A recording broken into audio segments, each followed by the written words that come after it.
जब हम अपनी आंखें खोलते हैं तब हम छोटा जीव से लेकर बड़ा जीव को देखते हैं।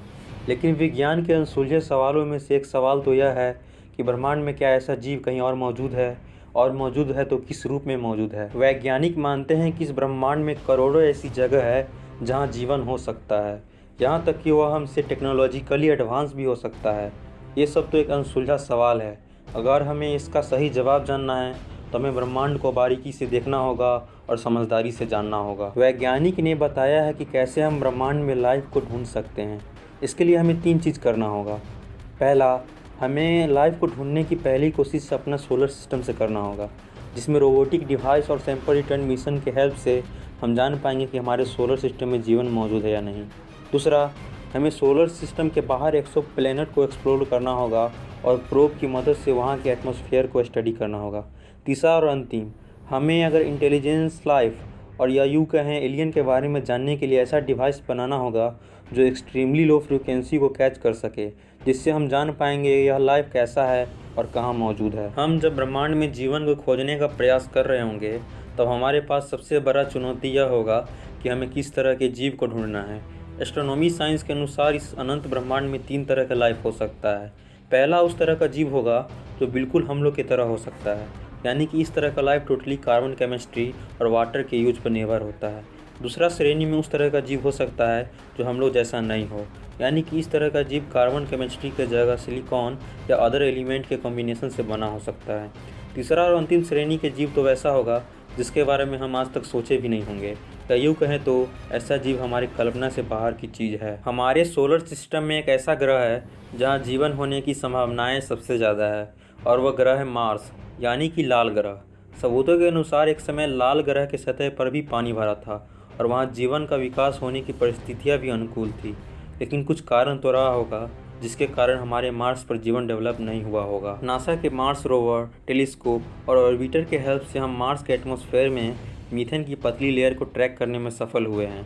पृथ्वी के 95% मीथेन यहाँ की माइक्रोब्स द्वारा प्रोड्यूस किया जाता है। इसका मतलब यह हो सकता है कि मार्स पर भी कुछ इस प्रकार के माइक्रोब्स मौजूद है, लेकिन बाद में इन चीज़ों को गलत प्रमाणित कर दिया गया क्योंकि वैज्ञानिकों ने ऐसे बहुत से केमिकल प्रोसेस को डिस्कवर किया है जिसमें मीथेन प्रोड्यूस होता है। अब हम सोलर सिस्टम तक ही नहीं सीमित रहने वाले हैं। प्रोब की मदद से हमने बहुत सारे एक्सोप्लैनेट को डिस्कवर किया है जिस पर लिक्विड वाटर मौजूद हो सकता है।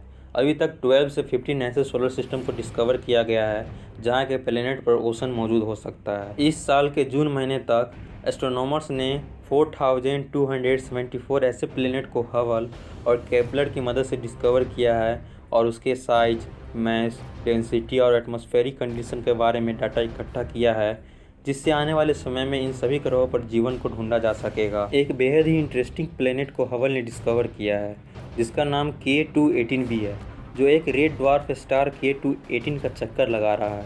यह प्लेनेट हमारे अर्थ से 124 लाइट ईयर्स दूर है और हमारी पृथ्वी से 8 गुना बड़ा है। हबल की मदद से 2 रिसर्च टीम ने K2-18b पर वाटर वेपर होने की पुष्टि की है, क्योंकि वहाँ के एटमॉस्फेयर में हाइड्रोजन और हीलियम का कंपोजिशन काफ़ी ज़्यादा है।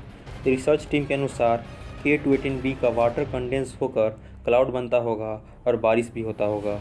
यह सिर्फ अनुमान के तौर पर बताया गया था। आज भी किसी को यह मालूम नहीं है कि K2-18b रॉकी है या फिर इसके सरफेस पर पानी है। एस्ट्रोनॉमर्स लगातार सेटल टेलीस्कोप से आसमान को तराश रहा है, इस उम्मीद में कि एक दिन उन्हें किसी एडवांस सिविलाइजेशन का सिग्नल मिल जाएगा।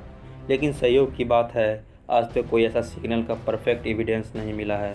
अगर कोई ऐसा डिवाइस बनाया जाए जो एक्सट्रीमली लो फ्रीक्वेंसी को कैच कर सके, तब आने वाले समय में एलियन का पक्का सबूत मिल सकता है। ऐसा डिवाइस एक्सोप्लैनेट का थर्मल इमेज को क्रिएट करता है, जिसकी मदद से हम किसी प्लैनेट के एटमॉस्फेरिक कॉन्स्टिट्यूएंट जैसे कि क्लोरोफ्लोरोकार्बन और भी बहुत जानकारियों को प्राप्त कर सकते हैं। इस यूनिवर्स में किसी तरह के लाइफ की खोज जो बेसिक या एडवांस हो, अभी या आने वाले समय में हमें एक खास मुकाम तक ले जाएगा। दोस्तों, कैसी लगी वीडियो कमेंट करके बताना। आज के लिए इतना ही। जय हिंद, जय भारत।